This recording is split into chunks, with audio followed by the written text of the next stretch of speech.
विदर्भ व्हायला पाहिजे या संदर्भामध्ये आपण सभागृहात मागणी नाही, विदर्भ आमची भूमिका ही स्पष्टपणे आम्ही मांडली आहे. विदर्भाचा बॅकलॉग महाराष्ट्राचा मुख्यमंत्री नागपूरचा असूनही पूर्ण होत नाही.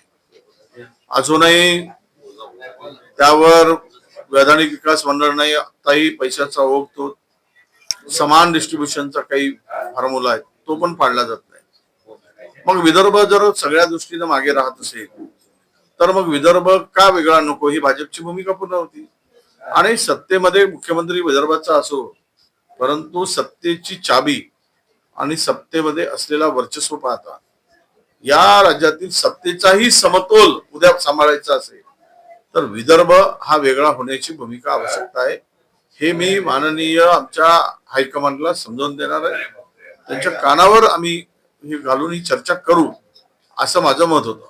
त्याचं कारण असं आहे की या विदर्भामध्ये असलेला बहुसंख्य जो समाज आहे, दलित, आदिवासी, ओबीसी, अल्पसंख्याक, हा मुख्य प्रवाहात कधी येईल, सत्तेतला सहभागी मोठ्या प्रमाणात कधी होईल, त्याला संधीच मिळत नाही.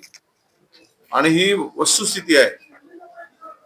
जोपर्यंत या लोकांच्या हातात पूर्णतः वेगळा विदर्भ होऊन शक्ती निर्माण होत नाही तोपर्यंत विदर्भाचा विकास होणे शक्य नाही आणि सामाजिक समानता जी आहे ती स्थापित होऊ शकत नाही. विदर्भ वेगळा होण्यासाठी आज स्वतः देशोन्नतीच्या संपादकाला तिथे वेगळा विदर्भाच्या घोषणा कराव्या लागल्या. पुढे भविष्यात हा विदर्भाचा जो मुद्दा आहे मोठ्या प्रमाणात गाजू शकतो.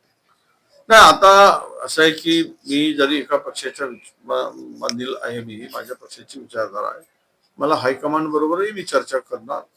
त्यांच्याबरोबर चर्चा करून त्यांच्याही गळी हा विषय उतरण्याचा मी प्रयत्न करेन. आणि हा वेगळा विदर्भ का व्हावा हे मी त्यांना या संदर्भातली माहिती मी त्यांना देईन. शेवटचा प्रश्न, विदर्भाच्या वाट्याला हिवाळी अधिवेशनात काय मिळणार असं वाटतं? काय मिळणार नाही. विदर्भाला काय त्यांनी बजेटमध्ये काय दिलं? विदर्भात जो 75,000 कोटीचा बजेट आहे त्यात कुठे आहे विदर्भ? हे म्हणतात की आम्ही विदर्भात अधिवेशन घेतात, थोडी तरी वाटायला पाहिजे की आम्ही विदर्भाला काय देतो. त्यामुळे मला तरी वाटतं की यातून फार काही निष्पन्न होणार नाही. हे अधिवेशन म्हणजे विनाकारण पैशाचा अपव्यय ठरणारं अधिवेशन आहे.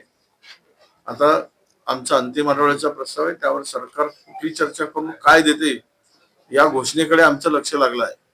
पण देण्यासाठी काय आहे? 36% आतापर्यंतच्या बजेटवरचा खर्च झाला. 10 महिने उलटून गेले, 9 महिने, 10 महिने म्हणजे मार्च पर्यंत 3च महिने शिल्लक आहे. 9 महिने झालेत मार्च पासून.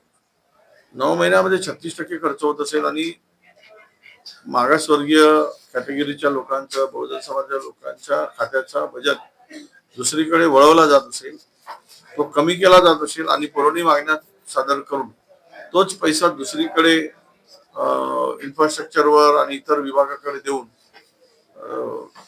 या सगळ्या लोकांना वाऱ्यावर सोडत असेल तर मात्र यातून विदर्भाला काही मिळणार नाही असंच त्याचा अर्थ होतो.